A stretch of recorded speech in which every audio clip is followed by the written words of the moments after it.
Mga kababayang walang kaba, kayo po ay nanonood sa PHLB Radio Las Vegas, Nevada. Ito po ay ang palatuntunang maka-Pilipino na sumasampapawid po naman upang mabigay serbisyo sa ating kapwa Pilipino sa buong mundo, saan ka man naroroon. Welcome po sa PHLB The Monitor.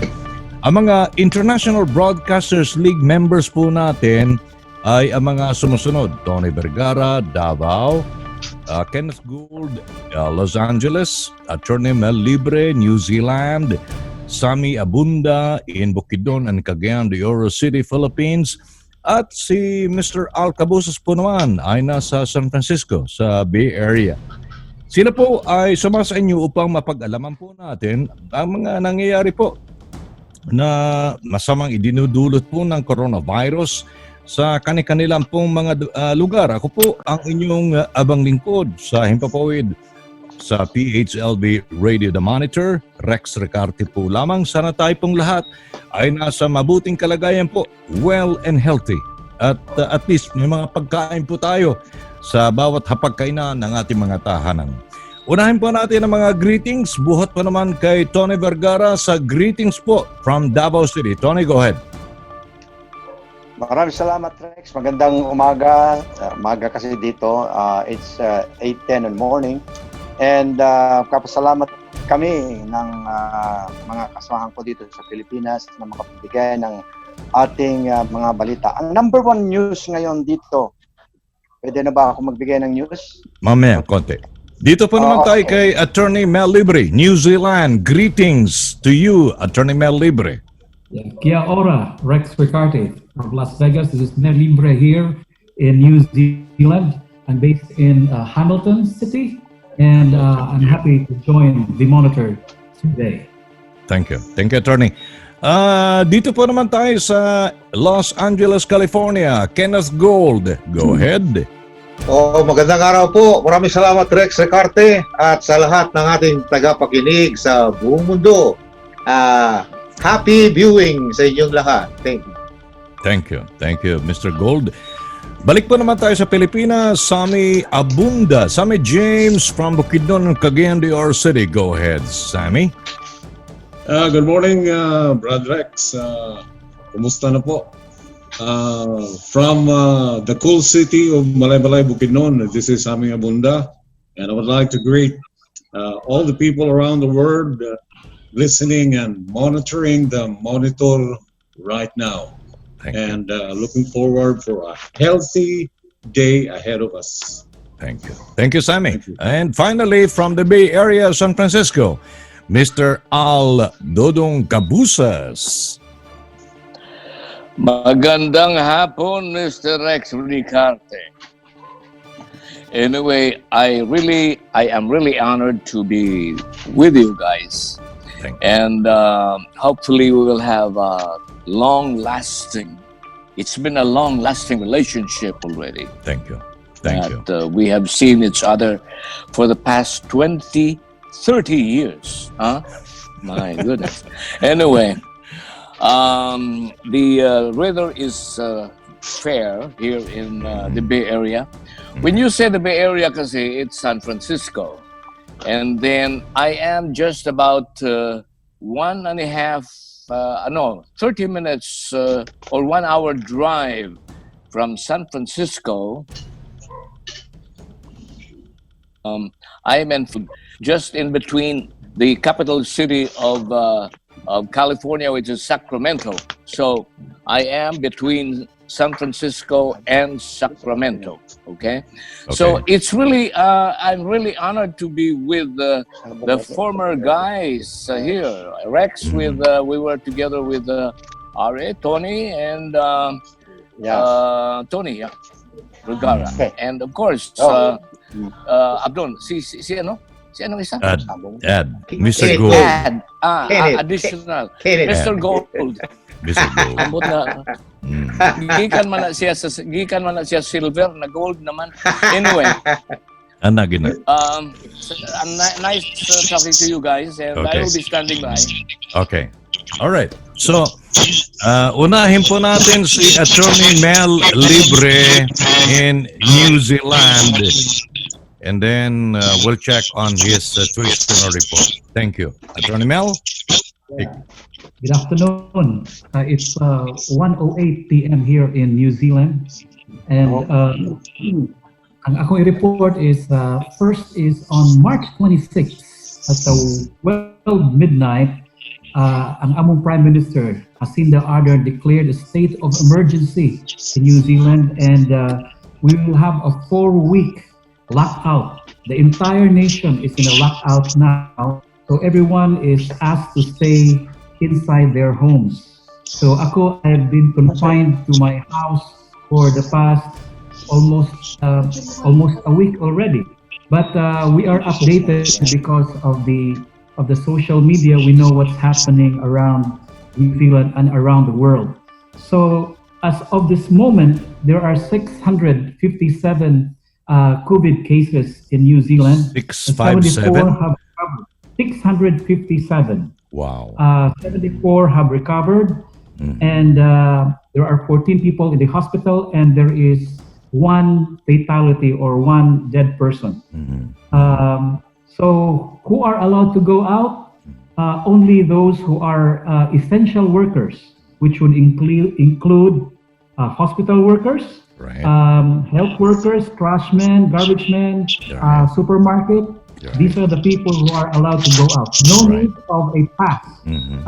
It's out of good faith that you go out of your area, and then the police are around, and they will just simply ask you, are you an essential worker? If you are not, and you're just gallivanting around, then you may be arrested. Okay. In the area where I am, it's called Waikato region. There are 81 COVID infected people, and in the place where I live, just about 2 kilometers away, there are 11 people who have COVID, considering that they are in a rest home. They live in a rest home, and they had a visitor from Australia, and now 11 are infected. Also, there is what we call an emergency response cross-party committee created by the government. The government, led by Jacinda Ardern, created this special committee, and it's cross-party, and the chairman is not the Prime Minister. Rather, the opposition leader, Simon Bridges, is the chairman, so that there is transparency in whatever the government is doing. So that's the latest update I can give you from Hamilton, New Zealand. This is Hamilton. Thank you, Attorney Mel Libre. I have another question. How is the situation of the health workers, like the frontliners, the doctors, the nurses, and the people in the health working business in New Zealand? Hamilton. Two of my children are nurses. So they, especially one of my sons is in the hospital in the surgery section. So he reports regularly in the office without any need of any pass. And the government is taking care of them by providing them the proper protection gear to ensure that they will not be infected themselves. So far, I have not heard of any hospital or health worker infected by COVID-19. Okay. Well, Attorney Mel, thank you very much for that situation report. Ay kalimot, you have to take care of yourself too and your family. Ay kalimot, lemon, garlic, and of course, kung doon ay kinilaw diha, makilaw ta sa New Zealand. Thank you. Thank you, Attorney Mel. Okay, let's swing our signal to the Bay Area. Mura ganiha pa ni siyang Ganiya. Ganoktok. naginuktok. Okay, Mr. Al Cabusas from San Francisco, Bay Area. Kindly give us your situational report. Thank you, Al. Sorry na lang na hindi siya makakumasyadong makasalita ng Tagalog. English. Pero English na lang muna. O di ba Bisaya na lang. Bisaya, But anyway, no problem. With this situation karon dito, diri sa San Francisco, Okay. I have not really gone over. As a matter of fact, I have several clients in the Bay Area. When I said Bay Area, San Francisco, Right. San Mateo, San Jose. But from the time, it's about almost more than a week now that I have not been there because of the situation. But insofar as I have known here, now in the 2020 coronavirus cases this is the United States, but the California coronavirus update today, ang nalaman ko dito sa Monitor. mga The monitor. balita dito. The monitor. The monitor. Well, California confirmed is 8,077. And then ang namatay, it's about 163 so far. So anyway, what should I? Because honestly, I have not been out of the house for. Yeah. Well, I just know. go. Nag-quarantine ka. Nag-quarantine. Nag-quarantinas Yeah, I ko. know. But Yeah. anyway, the second time that we will have this, I will have a full report with you guys. Sorry Thank you. about it. Thank you. I'll do that, no problem. We'll communicate every time, Dong. I'm Mr. Al Cabusas. Okay, let's switch on back to the Philippines. Arita sa Bukidnon with Sammy Abunda. Okay, Thank my you. buntag Rex, Brother Rex, good morning to you. And Good all the morning. people, Good morning in the Philippines. listening to Yeah. us right now. Mhm. Okay, so far so good dito sa Bukidnon. Mhm. No one has been tested positive of COVID-19 virus in the entire Bukidnon province. Right. There were a few persons under investigation and under monitoring. They were confirmed by the Department of Health as free from this COVID-19. So negative sila. And last March 15, there was one person in Cagayan de Oro who was brought to the hospital. And then after 3 days, he died there. Wow. After the following day, nag-issue tayo ng governor and the mayors, they locked down the entire province of Bukidnon. So wala na makapasok dito. From Cagayan de Oro, from Davao, from Cotabato, no longer enter the province of Bukidnon. So all the entry and exits were shut down. It's a Okay. total lockdown for the entire Bukidnon province. So we'd So, like to thank God for this. ang Sam, ang borders, ang So- makasud sa Cagayan, they cannot go back to Bukidnon, and from Bukidnon they cannot come into Cagayan because of the border. Ang mga bus, Right. ang mga bus, wala na eh. They were prohibited, Prohibited. to travel. So private and public vehicles are strictly prohibited to enter Bukidnon from Cagayan de Oro, Davao, and Cotabato. And Alright. only the cargo trucks Mhm. to Essential deliver food. supplies Food. allowed to enter the province para magdala ng mga Food pagkain, supply. mga medicine. And social distancing is also strictly implemented here. Okay. Yung mga jeep o tawag dito multi-cabs, they're allowed to mamasayro. Mhm. Pero they have to strictly implement the social distancing at Social. least 1 meter apart from each passenger. So, ngayon, yun ang nangyayari ngayon.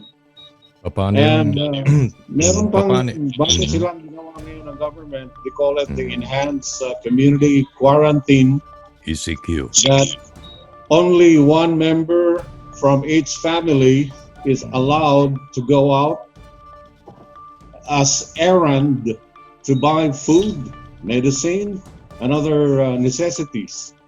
So yun ang maganda rin dito eh. And the Department of Health and the local government units are working together to spray disinfectants in all the streets, the main highways and the barangay streets in the entire city of Malaybalay and lahat na sa entire Bukidnon. And anytime soon, the local governments will start distributing 5,000 to 8,000 pesos, 5,000 for the displaced workers and 8,000 for the entire family. So, kailangan pupuntahan pa nila yan kung sino ang qualified for this. Kailangan yung mga talagang indigent families. So the displaced workers are adversely affected by this pandemic, like the homeless people, the people with a disability, the pregnant women, farmers, drivers, construction workers, and especially the indigent people. So, nakita ko rito na the government, from the national level down to the local government units, are working hand in hand to contain this COVID-19 pandemic. And we'd like to commend the president because he's doing everything at his disposal to contain this COVID-19 pandemic. So dito sa Bukidnon, you know very well that Mig Zubiri is from Bukidnon. He's a senator, and he has been tested positive in the last 15 days ago. Wow. And he just completed his quarantine and is now doing well. And Sonny Angara is still in quarantine. And just yesterday, DILG Secretary Anyo tested positive. But just yesterday with That's sad. COVID-19. Okay. And 6 policemen already nationwide has been tested positive with this pandemic. So we're very thankful na Denise Bukidnon, nobody has been tested positive so far. So far, so good in Bukidnon. So ang daming good news dito. God bless. Yeah, thank you, Sammy Abunda from Bukidnon. And by the way, reminder ko sa mga katoka natin on the air sa The Monitor, within the conversation, you can just ask questions aron di sad ta masaag. No, you can ask questions to any members of the panels The Monitor. Now, let's go to Tony Vergara in Davao City. Go ahead, Tony. Yes, maraming salamat Rex at katakala ko bakit walang mukha ko diyan na na malaki. Anyway, nandito ako ngayon sa sa Davao. Ganito Rex, ang pinakamalaking balita ngayon dito sa Davao, kasi nung March 3 to 16, nagkaroon dito ng derby. Ang pinagtataka ni Mayor Vergara. Sabong. No? Sabong. Oo, Sabong. Diyan sa Matina Galera. Yung mga malalaking tao from all over the Philippines pumunta doon. Nagalit ngayon si Mayor Inday. Bakit? Inday, Sarah. Sinabi nang wala mo ng activities na ganyan, bakit nagkaroon ng derby dito? Kaya may wanted ngayon na dalawa, no? Na silently they are now confined in a hospital in Cagayan de Oro. Dalawa, no? So, yan ang pinaka-hot issue ngayon. Gustong puntahan yata ni Mayor doon sa Cagayan. I don't know. Sammy must have heard of this news. But anyway, yan ang the biggest news ngayon. Now, as far as coronavirus or this COVID-19 is concerned, no, so far, meron tayong 27 cases recorded. Ang siyam nito just lately was tested positive talaga. At out of this number, 3 ang reported deaths dito sa Davao. To think that Davao is the largest city in the world when it comes to area. Copy. And then, so ang nangyari,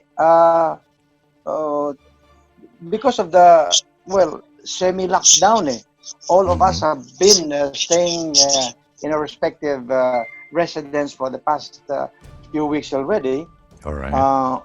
Gaya na sinabi ni Sammy kanina, pareho din ng mga bukas dito like drugstores, supermarkets, public market, pera padala, gasoline station, yes, and some other entities that are selling vital items for You're right. people. Pero kaya lang, isa lang, kasi I think this is nationwide, no?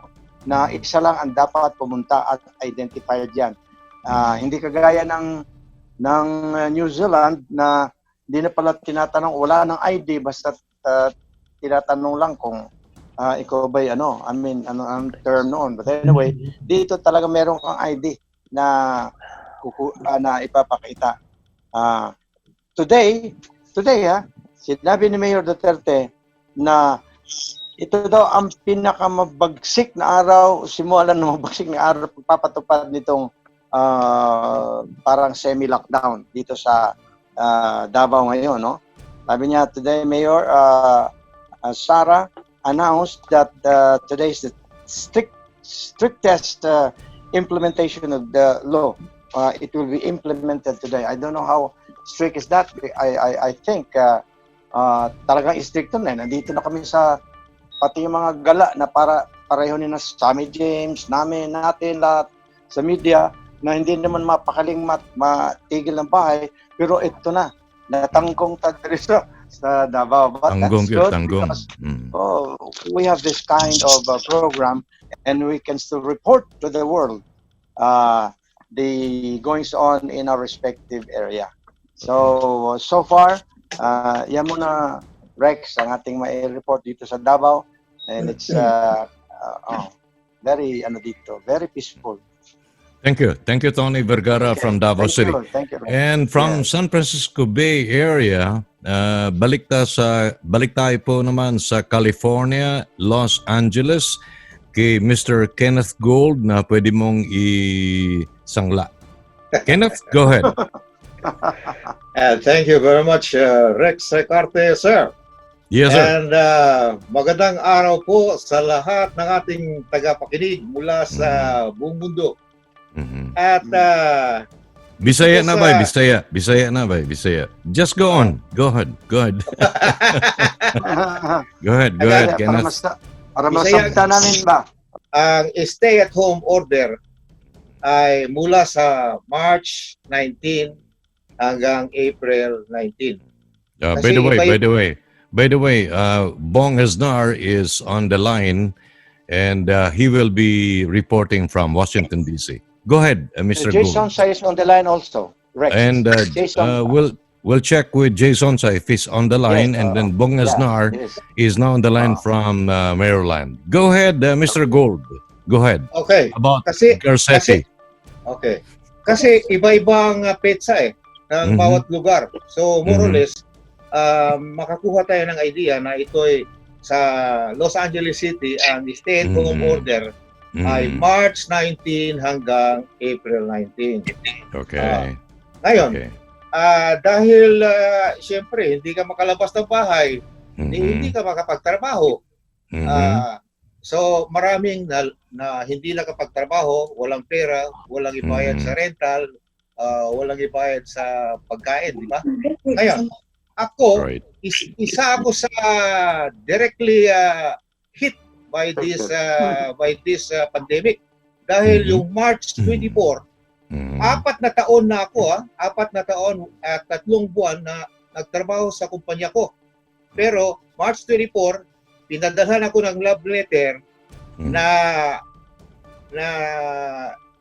i-reduce yung workload ko. Ang workload ko is only once a week. Isang araw na lang ako magtrabaho sa loob ng 1 week. Naku, Okay. nagulat ako. How about the COVID-19 situation in Beverly Hills, in your area, Kenneth Gould? Okay, How dahil is sandali lang. How is it? I-brief ko lang ito. Ang isang binigay ni Mayor Eric Garcetti Garcetti. ay nagbigay siya ng moratorium. na ang ibig sabihin ng moratorium, ban or prohibition. Pinoprohibit niya na i-eject yung mga tenants sa mga building o tenants sa mga residential houses. Bawal yan, walang eviction sa panahon na yan. At saka, kung hindi ka makabayad, after the period, ay pwede ka nang magbayad 3 months after the period. 3 months. So, yun ang isa. Ngayon naman, ang isa naman dito, yung Employment Development Department ng State of California. Kung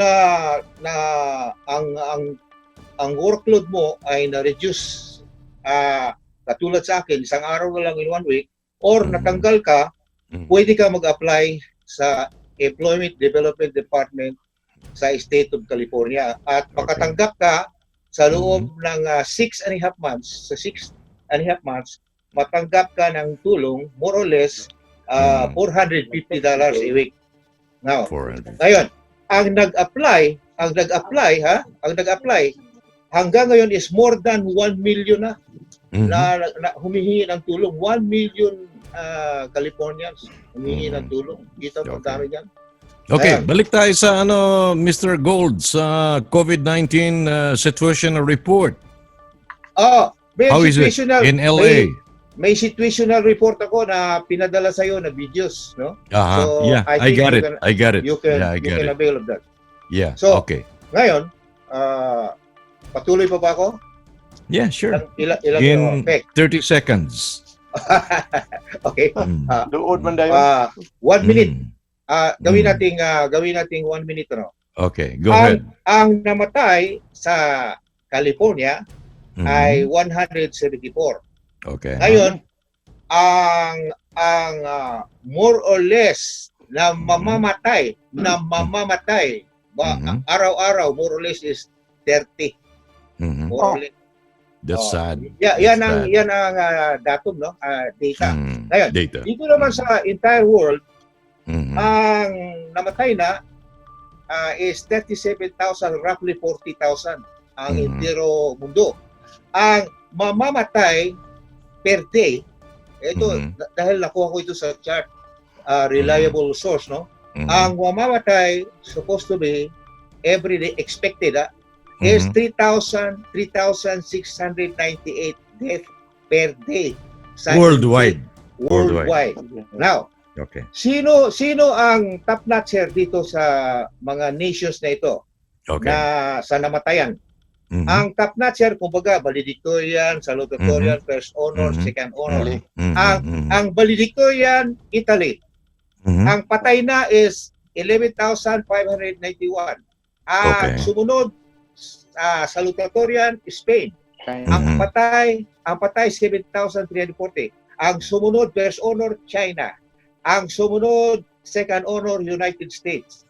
Now, ang rate per day na supposed to be expected na mamamatay per day sa Italy is 810 per day yan. Expected to die per day. Sa Spain naman is expected to die 812 per day. Sa China naman, ang expected na mamamatay 3 na lang. 3 per day. 3 per day. So, makikita nyo, sa United States, ang expected na mamamatay per day is 661. I got this from a reliable source. Ngayon, thank you. Tatlo na lang. Thank you, Mr. Tatlo na lang. Thank you. Eric, tatlo na lang. Indonesia, ang expected na mamamatay is 8 per day. Philippines, expected na mamamatay is 17. Japan, expected mamamatay per day is 2. Okay? So, yan muna ang report natin ngayon. Back to back to Rex Ricarte. Sir. Thank you, Mr. Gold. Now, we'd like to welcome Mr. Bong Aznar from Maryland, another International Broadcasters League member. Bong, come in. Good evening. Good evening, Bong. Makadungog ka na mo? Oh, claro, claro. Thank you. Ang atong kuyog ron si Attorney Mel Libre from New Zealand, si Mel. Mr. Tony Vergara from Davao, Nasmel. Oh, hello, Higal- Mel. Higala na nimo. And then Mr. Kenneth Gold from LA, and from Bukidnon and Cagayan de Oro, Sammy Abunda, and Mr. Cabusas of San Francisco. Karaan ni mong amigo. Go ahead. Oh, Yeah. Nagpatakilid na siya karon magpahaplas pa na si Dodong Cabusas. There you go. Dodong and Bong Aznar are friends, and Attorney Mel Libre. Go ahead. long time no here. Long time no here. Musta bong? Musta bong? Kumusta? Oh, I Dugay was in na tawa LA last magkita na. time. Di ako sa LA mga 2 years ago. Pagkamatay sa atong amigo, kay Chris Ramos. Oh, si yeah, Chris yeah. Ramos. Yeah, Yeah. we're sad about that. Yes, yeah. Okay, anyway, from Maryland, Bong, hatagi mi og at least your bird's eye view on what's happening in Maryland, Washington, D.C., and your outlying cities in the area. Go ahead, Mr. Bong Aznar. Maryland, yeah, because there are 3 states, or tri-state today. Washington, no, not 5 states, but 3 areas. Virginia, North Virginia, Maryland, and D.C., Washington, D.C. Copy. Now, niya ako diri sa Maryland, and so far sa Maryland, we have already been on a semi-quarantine for the last 2 weeks. Wow. Ang trabaho sa mga private companies, they started suspending offices, or closure of offices, suspending the offices mga last week of March, and until now it's still closed. Kanya ang mga public school teachers, they started their furlough mga 2 weeks ago. 2 weeks ago. Yeah, until now, sige gyapon sila og Y-classic, and then they do their work at home. Yeah, so far, ang fatality diri sa Maryland, dili kayo alarming, no? Pero as the governor said, nga kinahanglan, we have to continue our self-quarantine. Yeah, we have to continue washing our hands. Now, all the instructions given to avoid contamination. But Isa itong governor dia, Bong, sa Maryland. Governor Hogan, and he incidentally is the head of all state governors in the U.S. All right. Yeah, copy on So, that. mo na nga itong update karon, basta kita, pundong yapon tasbay, mga sabante dire, sa private companies, corporations, wahit trabaho, pundong una. Yeah. Okay, Yeah, thank you. Yeah, thank you. Thank you, Bong. We're waiting for the frame of Mr.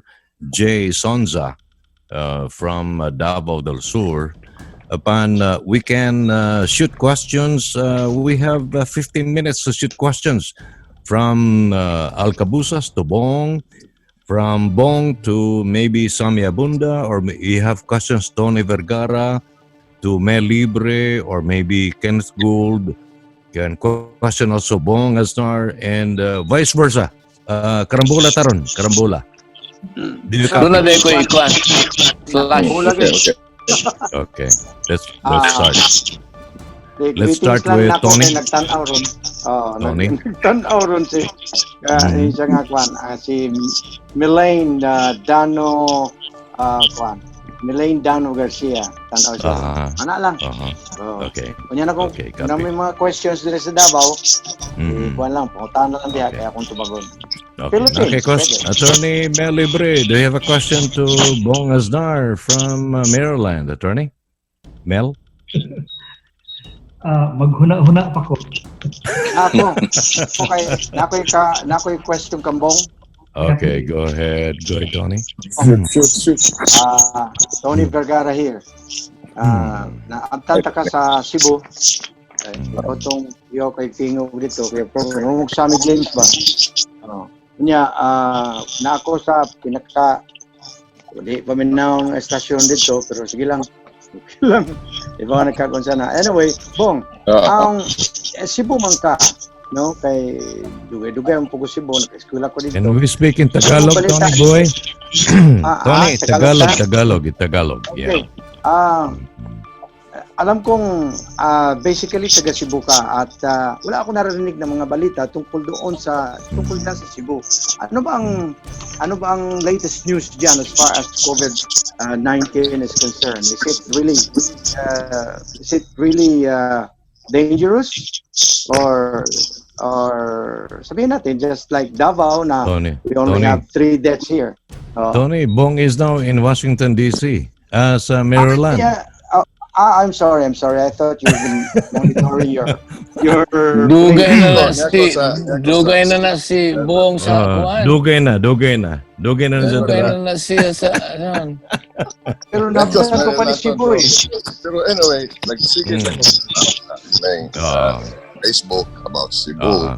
Yeah, And of course. Katong ilang donas processions gikan sa Santo Niño, ilang parade ang image of Santo Niño around the city. Right. The image. Okay. One night. Good nga niyatay kaning joint sani. If you can speak Tagalog or English, Bong, because our audience is worldwide. Yeah, maraming Tagalog na nakikinig sa atin, mga lakay. So we can speak in Tagalog. Go ahead, or English. Go ahead, Bong. Thank you. And incidentally, before you called, before this broadcast was on, I had a talk with somebody from Cebu, and it's the person of who was the lady, who was the lady from Cebu, asking for soliciting donations. No, the frontliners, the nurses. Yeah, there is a fund campaign for the frontliners in Cebu, and it's initiated by somebody. What's the name? It's. But the one who contacted us here is Therese Darcy. Yeah, the person who called us is Therese Darsa, the wife of Sammy Darsa from Cebu. Oh, Sammy. Okay, Yeah, copy. It's the wife is working here in Maryland. Sammy Darza. Yeah, and she called asking for help because her friend also from Cebu. What's the name of that girl from the woman from Cebu? Is also asking for donations for the frontline because they badly need funds. Doctors, nurses, health workers. Copy. Ina Ronquillo Aboitis. Ina Ronquillo Aboitis is the Okay. person who contacted Therese. So if you have friends from Cebu who are willing to help, they could probably just make a call. And Okay, copy on that. I think Attorney Mel Libre is also thinking about the Filipinos and Cebuanos in New Zealand. Probably he can contact for contributions for the frontliners. Yeah. But in relation to the development in Cebu, Rex, no? One sad news that I learned is the death of Dr. Tudtud and wife Helen. Oh, Dr. Tudtud. Wow. Yes, silang duha magtiayon mga doktor. Wow. Both of them have died, and it's quite sad. No? That's sad. We are frontliners. That's sad. And, That's sad. Yeah. There should be more protection and respect, no? Mga frontliners karon na nakigbati gayud against That's sad. COVID-19. Very sad. Yeah, very And sad. I read an article or a statement from the Integrated Bar of the Philippines, ABP. sa Cebu, Yeah. Cebu chapter, about giving respect to health workers. Kay mura ang mga tao karon kung makakita og nurse or doctor hadlok kay Yeah, matakot I know. sila. Yeah. One very sad incident is a statement made by the son of Dr. Tudtud. Say, gibutak og kanaganing yellow line ang ilang balay. Yeah. Mura ba sila they feel nga they are criminals. So, Nga hindi yeah. So, nagtabang they were locked up now. Locked up. Pahingon sila as if ang mga Yeah. tao ginamawagin silang balay kay mura na sila Yeah. ang Yeah. feel very sad, and I think we should give respect to That's the health sad. workers. Sad. That's very sad. Thank you, Attorney Mel. Anyway, we have a few minutes for your parting statement, Mr. Al Cabusas from San Francisco Bay Area for the Monitor. Al? Yes, sir. Yeah, I forgot to mention about the breaking news here right now. Sa California that Okay. hay na to. Nawala. Anyway, new rules, no playgrounds, picnics, or dog parks until Right. May 3rd in 6 Bay Area counties. Copy. Now, I have my comment on this one. Because when they said a specific date or month, how sure they are that it will end on this particular day or month? Now, and then this also, the question of closing the mga Parks, schools, mga elementary, schools. high schools, sa California, I think in the other states too. Right. And they are something like they will open in a couple of weeks, how would they know that it's only a couple of weeks? That's Now, non-predictable. I would prefer to have, I would prefer to have the word unpredictable or, indefinite. That's the word that should be used Yeah. when they kung mag-announce sila. And then also quick question. I think this is not I don't know if you have seen CNN. Si Chris Cuomo may na. Positive. May corona na. Positive. Positive na. Wow. So, That's si good. governor, no? That's bad, no? That's sad. Yeah, too bad. Yeah. Really. Okay, so daghang salamat kaninyong tanan. I really appreciate your audience and seeing each other again for many years. Thank you. Yes. Thank you, Al Cabusas. Let's go back to Bong Aznar. Do you have a comment? Rex, if I may just interfere shortly. Katubang itawag nila from Romeo Aboitis. Mr. Aboitis? Yeah, asking for donations bitaw para sa ating mga frontliners na to. If there's anybody over there who might have the interest to help us, they could just call you. They could just call you, and then you let us know. Sure. Our number in here in Maryland is 301-529-3444. Okay. 301-529-3444. That's the number because if you do call that number, and then they will relay it to Therese Darza, who will also forward it to All right. Helio, the one who initiated the donation campaign from Cebu. Yeah. Okay.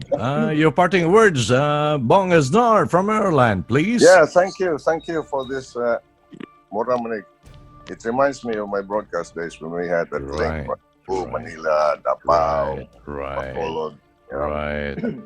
Thanks for opening up this idea, Rex. And thank you. My it's pleasure. nice back in broadcast. Yeah, it's been a while. It's over 10 years now. We'll do this. We'll do this every time, Bong. No problem. Yeah. Thank you. Thanks for everyone's participation. Thank you. Okay, let's go back to Sammy Abunda, Bukidnon, and your parting words. Sammy, go, Sammy. Okay, thank you so much, Rex. First of all, we would like to thank God na walang positive talaga dito sa entire province of Bukidnon until now. We hope and pray that in the next few days or weeks ahead, talagang positibo dito sa Bukidnon. Meron mang mga positive, pero positive thinkers. So, I like that. Salamat din kami to God na yung mga under investigation and under monitoring confirmed na talagang negative sila. Thank you. So yun Thank ang pinapasalamatan namin. And of course, the efforts of the national government, especially the President himself, Digong Duterte, ato maginang Idros Davao, All right. na himog niya ang tanan. Ginawa niya Alright. ang lahat para matapos na ito. All And right. one thing sa nakita ko rin sa CNN, yung sinasabi sa sinabi kasi ni Donald Trump he was interviewed and he said, looks like he's pretty confident now the United States of America will bounce back beginning Easter Sunday. Muna yung gingon Well, I don't know. Indefinite pa man kay wala pa mag-isip sa kalo ang tanan kung kano sa ginasuman. Right. Ngamo lang, dito sa Bukidnon, nagpasalamat kami sa may kapal na hanggang ngayon, wala talagang positibo sa amin. So, yun lang. So, this is Sammy Abunda from the cool city of Malaybalay, Bukidnon. Right And on. this is the monitor of PHLV. Until Right next on. time, stay at home. Okay. Thank you, Sammy. Now let's go to Los Angeles, California. Mr. Kenneth Gold, parting words. Kenneth? Thank you very much, Rex Recarte, sir. Yes, sir. Ang request ko lang sa mga tao na sumunod sa stay at home. Kasi pag hindi tayo mag-stay at home, hindi ka matatapos itong pandemic na ito. So, paano na lang ang negosyo natin, ang trabaho natin, hindi tayo makabayad sa ating rental ng bahay. So, if we follow the government order, maaring maputol na itong pandemic na ito. So, Right. hoping that everyone will be law-abiding at saka sumunod, stay sa bahay, magpagaling, uminom ng boiled luya araw-araw. Luya. Luya. Ginger. Ginger. You drink Yeah. ginger, Lemon. boiled ginger every day, Uh-huh. and if, so that you will immune system will be boosted para maiwasan ang sakit at makabalik tayo trabaho lahat. So maraming salamat sa inyo lahat. Rex Recarte, sir. Thank you, Sir Kenneth Gold. Let's go to New Zealand. Attorney Mel Libre, in your parting words, please. Yeah, thank you so much, Rex Ricarte. Thank you for all the rest of the individuals and personalities who have graced this afternoon's or this morning's exchange in the monitor. I hope that we will see each other soon. Stay alive. Thank you and good afternoon. Bye. Thank you. Thank you, Attorney Mel. By the way, before we part ways and with Tony Vergara, pinaalam ko lang sa mga International Broadcasters League that we will be broadcasting this more often, Monday, Tuesday, Wednesday, and probably if we can do it every day, we'll communicate with you.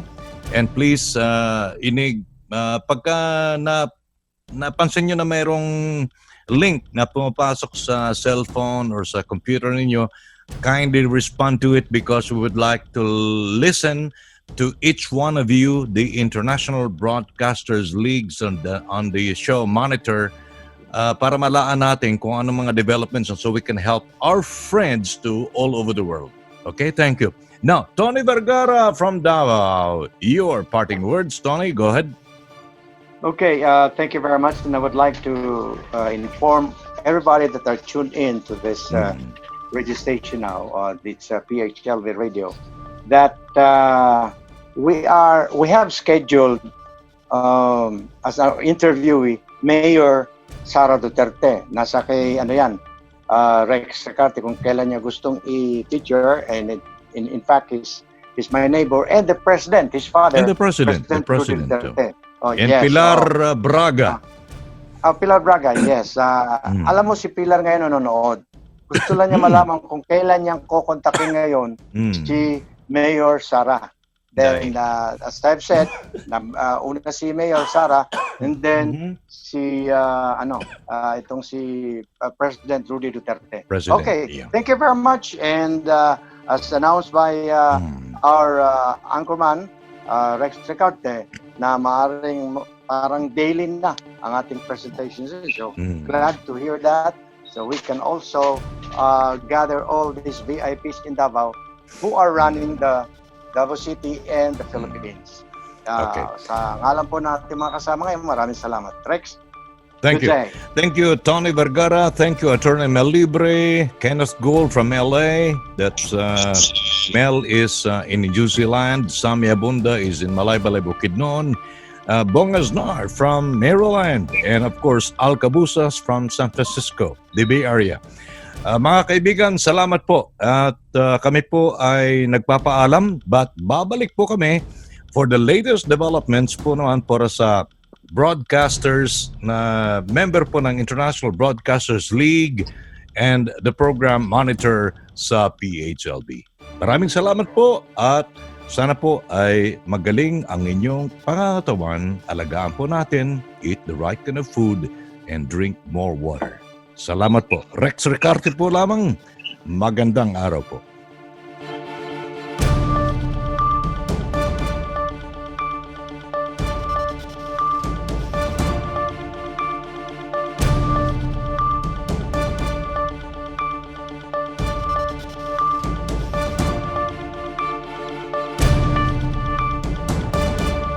Ako si Mario Di Kapatan, Tagalawis, Cebu, PHLV, sa Toyota tayo. Your Filipino radio experience is finally here in Las Vegas. The music that defines you. I've loved you only in my mind. Say goodbye. Listen to a Filipino radio experience here in Las Vegas. Get the PHLV radio app from the App Store and Google Play. PHLV Radio. PHLV Radio. Your Filipino radio experience in Las Vegas. We know that we're asking Americans to do a lot right now. So we're asking everyone to be selfless for others so that we can protect those who are most susceptible to this virus. A question I often get asked is why should young people care about the spread of coronavirus? Well, we know that people with underlying medical conditions over the age of 60 are at highest risk, but they've got to get it from somebody. Social distancing is really physical separation of people. It's what we refer to when we ask people to stay at least 6 feet apart. Not going to bars, not going to restaurants, not going to theaters where there are a lot of people. It all just means physical separation so that you have a space between you and others who might actually be infected or infect you. We all have a role to play in preventing person-to-person spread of this disease, which can be deadly for vulnerable groups. For more information on how you can social distance, please go to coronavirus.gov.